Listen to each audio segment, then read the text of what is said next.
Welcome to GoreHound's Guide to the Terrorverse. And on this show, we're going to go all throughout all of horror, okay? We know that there's a lot of you people out there who are just as sick as us when it comes to horror. Alright? Any of it. Books, movies, TV shows, video games, comic books, RPGs for the nerdy of you guys out there. I mean, come on.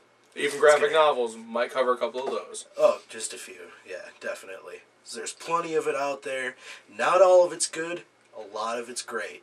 So, once again, welcome to the Terrorverse.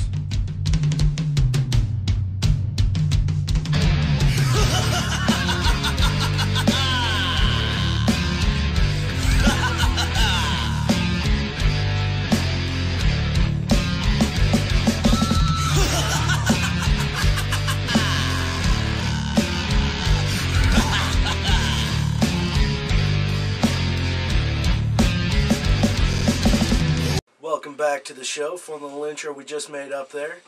Now, we're going to start this off. You see, last night, I had a hell of a nightmare. But instead of like the regular, terrifying, blood-soaked things, I had a nightmare about Gary Busey and a Myers. But, it kind of creeped me out, but the real heart of horror is fear. What scares you? Now, we did an online poll, and a lot of it came back. A lot of people are scared of snakes and spiders and stupid shit like that. Clowns was up there as well. Yep, clowns, definitely. But what scares you, man? Me? Honestly, once again, we're going to have to go with the basics. It's going to have to be the spiders, of course. Anything crunchy on the outside. I really don't like those. If it has more legs than me and faster than me, it's got me by a long shot. Honestly, the thought of being cut deeply, that always terrifies me. If somebody comes at me with like a knife or something, easiest way to get me to back down. But what scares you, honestly? Well, what scares me? Snakes. Fuck snakes. It's like, just like with spiders, it's not the fact that they're tiny, it's the fact that they're tiny. And that, you can just be, out walking along or just sitting right here because this is an old farmhouse. There's spiders fucking everywhere. There's one. We'll be right back.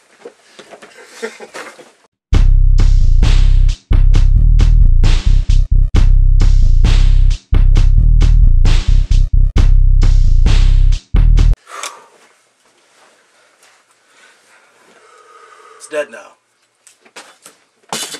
Glad that's taken care of. Welcome back. But, it's the fact that they can just creep up on you and at any given moment. And they're poisonous, so it will kill you. Some are poisonous, some are just incredibly painful. Yeah, fuck pain. Pain sucks. Pain sucks a lot. Says the guys with metal full of their faces full of metal. Yeah. This is a different pain, people. Different pain! Returning to life and committing acts of murder.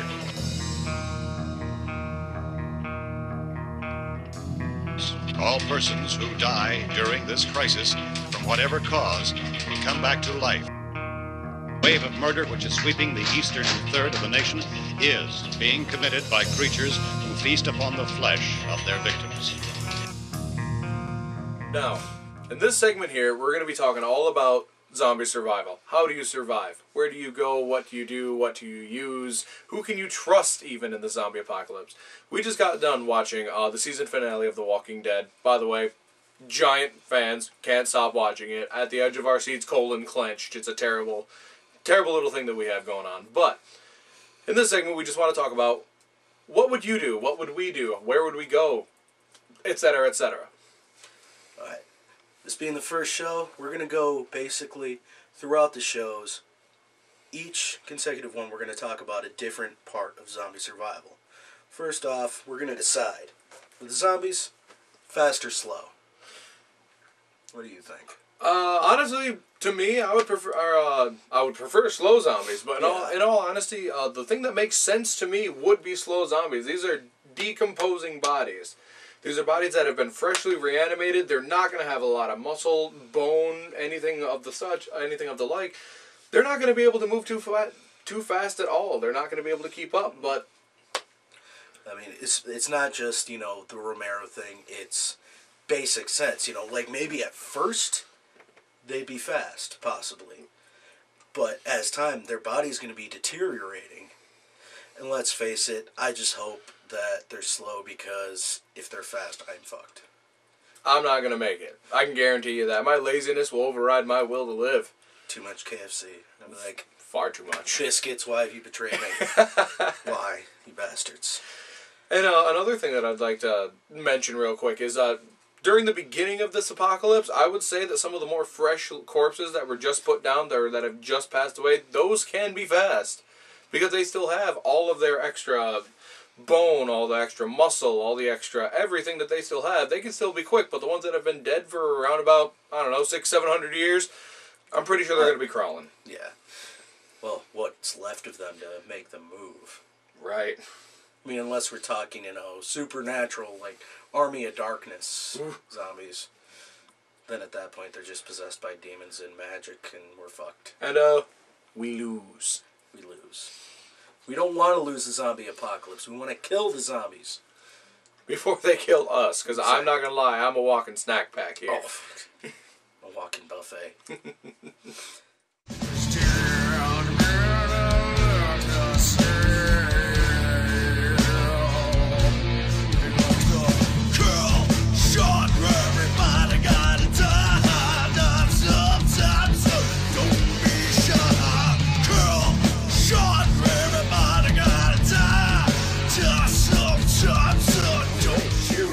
Jonny Wakes Up. This was the directorial debut of Justin Kinney. We filmed this, what, about 2.5, 3 years ago? It's been about 2.5, 3 years, yeah. Now, mind you, all of our movies that we make, well, have made thus far, are all 100% improv. Right here we have Zach Jones, Adam Firmingham right there, and John Unger sitting in the passenger seat. Yeah. Now, what we have going on here is a nice little drug deal that earlier in the movie you see our very own John Ghana right there. There he is. You see him sorry. Oh, nope. Smiling like a creeper. Nothing big. Oh. I got a gun. Surprising. Double cross. Oh, double cross. Defeated. Yep. How did that feel? That was actually terrible. He did not, short. Your face is in his ass. That was a bad place to be, I can tell you what. I couldn't believe he actually lifted me. That was the scariest part. Into the trunk he goes. Now, earlier in the movie, you see John there with our buddy Justin Kinney, the director of this movie. And he jumps into the car to take off after him because he did a shitty job at protecting his buddy. He's supposed to be like my bodyguard type, and, well, he did not guard my body nor anything else. Oh, what do we have here? I found my car. Oh, these drug dealers are really crappy at, being unseen and whatnot. Yeah, they're rather sloppy. And he, of course, goes and he talks about how dumping other people in this pond, and inevitably I show up. And there's a Mexican running through the woods. Oh. Not an uncommon sight in Michigan. We actually used chocolate sauce for the blood in this movie. Which was actually really cool. This is Zach Jones' obligatory shit scene.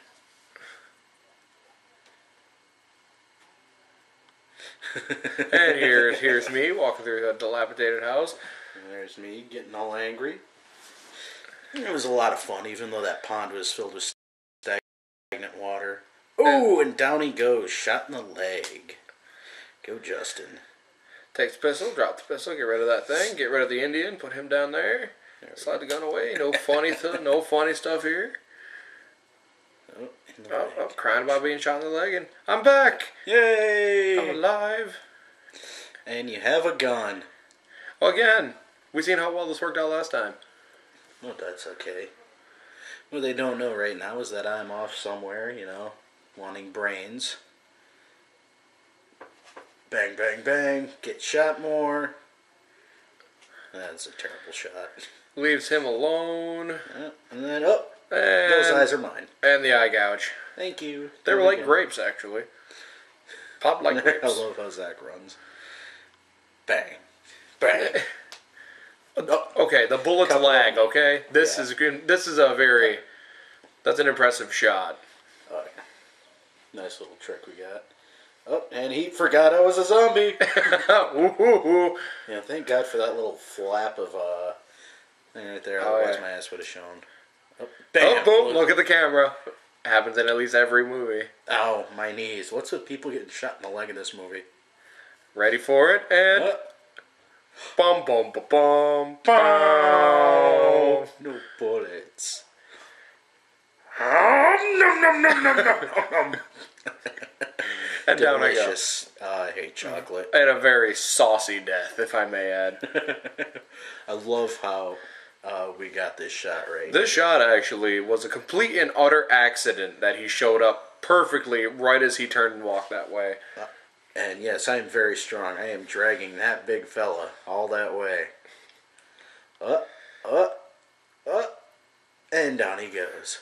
This movie was a lot of fun to make, even though it was slightly uncomfortable. Just another improv movie that we've done over the years. Just randomly one of those days, hey, I have a camera and a lot of spare time. Let's go do something. Yeah, don't you miss having that spare time? It was nice. I will agree. School and jobs, man. They ruin everything. Oh, yeah.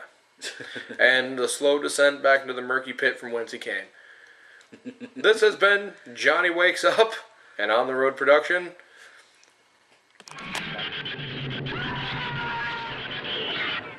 CGI, computer graphics imaging. Is it killing horror? Honestly, in my opinion, it's killed it to an extent. There's not that much realism in it. The monsters aren't that physical. They look like shit. Sometimes they look like absolute stomped horse shit. Not gonna lie. Some of the blood looks terrible. But then again, you have some exceptions with people who actually, know how to use it and dump a bunch of money into it, boatloads into it, and makes it look okay. It's not great, but it's not that great. It's mediocre at best, if you will. Yeah. And if you look at the 80s, the heyday of horror, okay, look at The Thing. The monsters in that movie, the aliens, whatever you want to call them, are terrifying.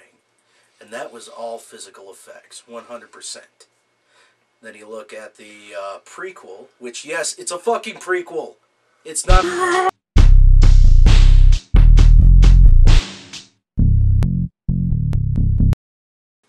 And we're back. Sorry, we faced technical difficulties there for a second.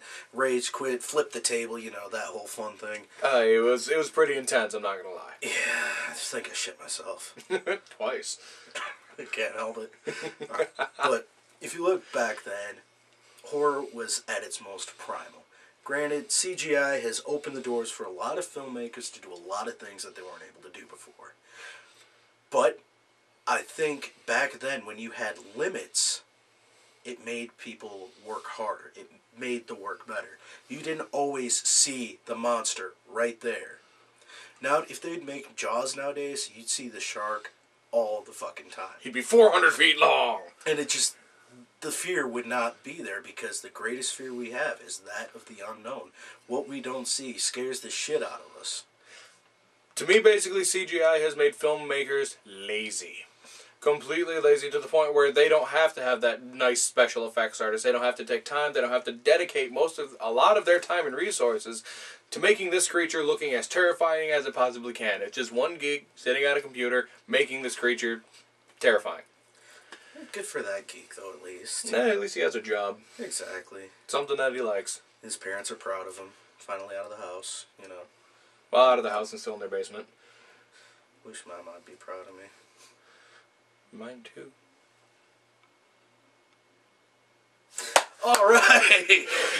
And up next, we're going to have you a nice review of the original zombie horror classic, George A. Romero's 1968 masterpiece, Night of the Living Dead.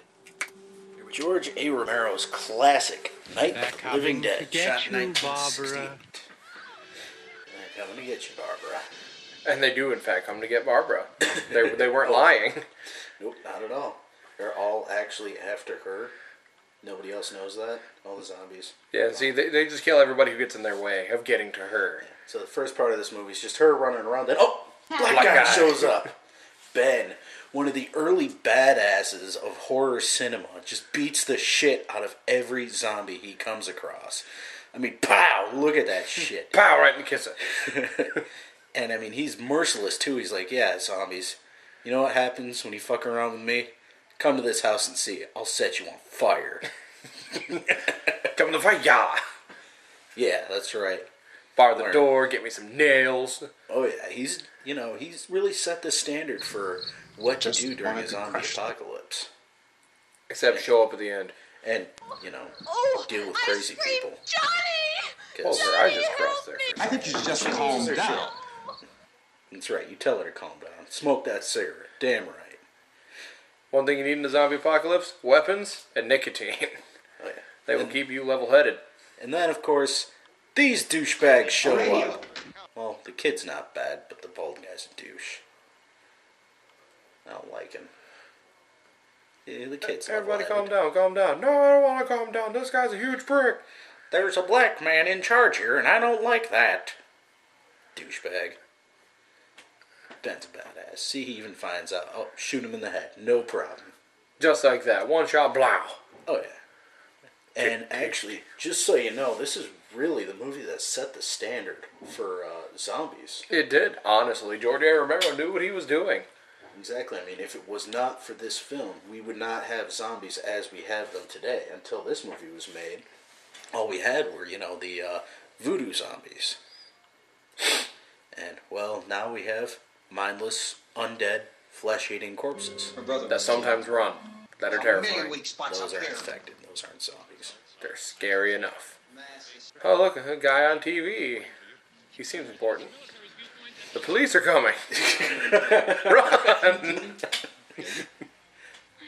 Yeah, and they have of course, the daughter that was bitten downstairs. Oh, a little heart reflecting moment where they tell each other that they, don't want to die and that everything needs to be okay. And then Ben's like, you know what? I'm gonna go kick some ass. He's like, you know what? I have a bedpost and it's on fire. Let's go whoop some ass. Let's go make some more fires.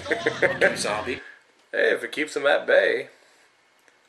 Here he goes out onto the porch. Just striding out. He's like, come on, motherfuckers.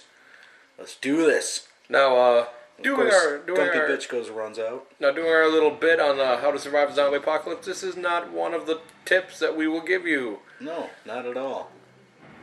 It's just a bad idea. That guy's got the right idea. Let's stay inside. I like him. Oh, yeah. Now, here's another thing you don't do. If a gas pump's locked, don't shoot it. That's a very poor idea, people. And if the gas is pouring out, don't pour it out near the fucking Fire. Oh, and don't jump in the truck once it's on fire. Oh. My bad. Boom, boom, boom. And of course, Ben's like, oh, what? I'm surrounded by zombies? I don't give a shit. He's like, I'll take care of these. I know I'm supposed to live in the script. Hey, let me in. Let me in. Nope. Oh, shit. Let him in. I will make my way in, and now I'm giving you them angry eyes. Yep, I will let you help me bar the doors. But once we're done, motherfucker, it's on. Oh, punch in the face. Muhammad Ali. You tell him. And, of course, these zombies are actually pretty lucky. They get, cooked meat. Barbecue. Hell yeah. I wish I was one of those extras. Nom, nom, nom, nom. The guy's like, man, I'm hungry now. I have an important white guy, another important white guy. He's just a sheriff. He's a sheriff, he's okay. Uh-oh. And there goes the power. Come on, guys. Should have paid the power bill. Now the zombies know that it's dark in there. They're like, yeah, we're going to go fuck it up. We know you people are afraid of the dark. Oh, look who's got the gun now. Oh. And it doesn't matter. Because, well, he gets his ass kicked. Because and he's still a badass. Exactly. She's got her face ripped off. Not quite yet. Close. They're just groping her. Oh, look who decides to, not be crazy and jump into the zombies. Oh, why not at that? Oh, that is delicious. Ow. Dad tastes like douchebag. Try to bar the door to know him. Back. He's got the glove. It's the power glove. It's so bad. It's Johnny's back. Oh no, Johnny woke up. Did I say that? I said that. And that's the end of Crazy Lady. That's how you deal with children. Just like that. Throw them in a room. And then, of course, Ben does what the bald guy said the entire time. He goes into the basement, and he survives. How about that shit? Now all the rednecks and cops are taking care of the situation. And he's back. Everything's fine. Everybody's okay. Goes outside, check out what's going on. Is everything alright? Maybe there are people who can help me out here. And then, of course, they see hit him in the movement head, in there, right between the eyes. and he shoots. Oh, look at that. And now we have the third eye. Good shot. Yeah. Okay, he's Kind of a dead. crappy Let's go ending. get him. That's another one for the fire. It works. It's really reflective of the times when this film was made. Yeah. That hat. Just an amazing... Damn eyebrows. A landmark That for hair. horror cinema That over hook. these years. Without this movie, horror cinema would not be where it is today. Absolutely not. We would not have The Walking Dead. We would not have, well, of course, Dawn of the Dead, Creepshow, all the other movies that Romero went on to do. It's a true genius. And that's it. Time to wrap up this show. I'd like to thank you for joining us at GoreHounds, Guide to the Multiverse. I am Jonathan Gauda. This is Tony. and we are the GoreHounds. Thank you.